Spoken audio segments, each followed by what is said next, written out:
হরে কৃষ্ণ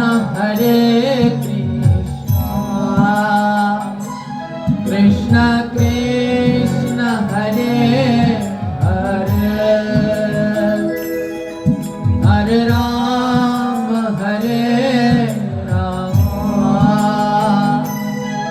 রাম রাম হরে হরে হরে কৃষ্ণ হরি বল কৃষ্ণ কৃষ্ণ হরে হরে হরে রাম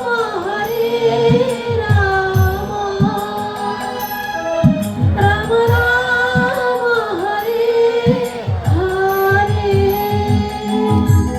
সদা সর্বদা ভক্ত বেনিমাধ মুখে কৃষ্ণ নাম করে, নাম ছাড়া আর কিছু বোঝে না।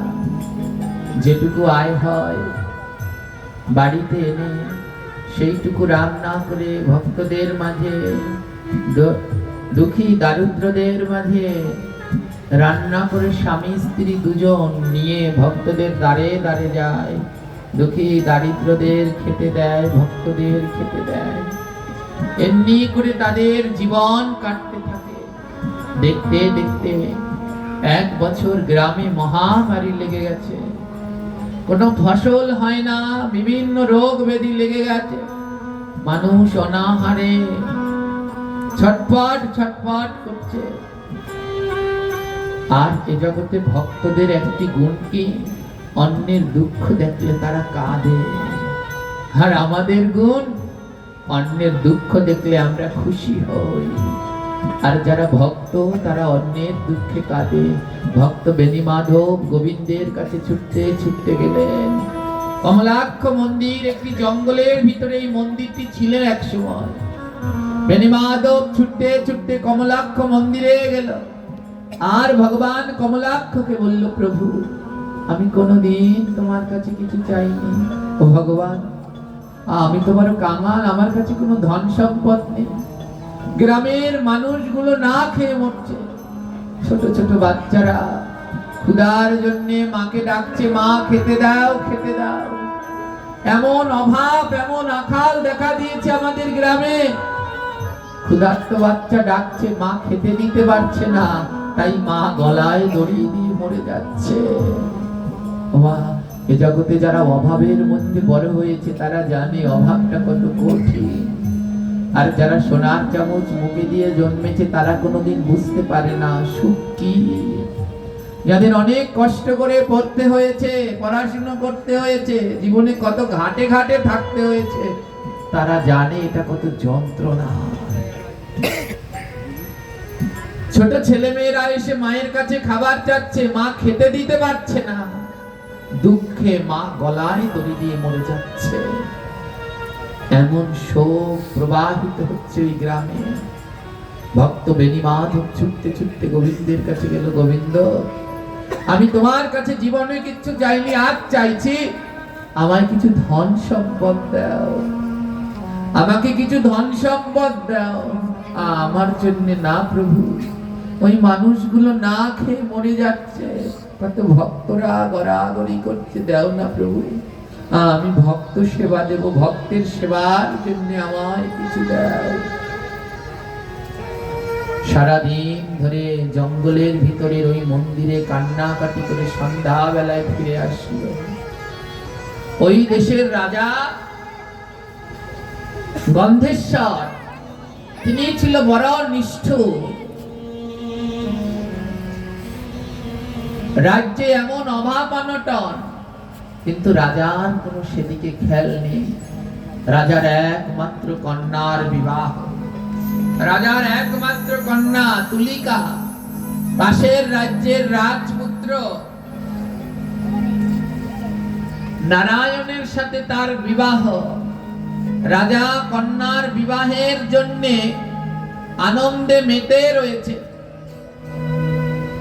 রাজা মন্ত্রীকে বললেন, যাও এই রাজ্যে যে সব থেকে ভালো সোনার গয়না তৈরি করে তার কাছে যাও।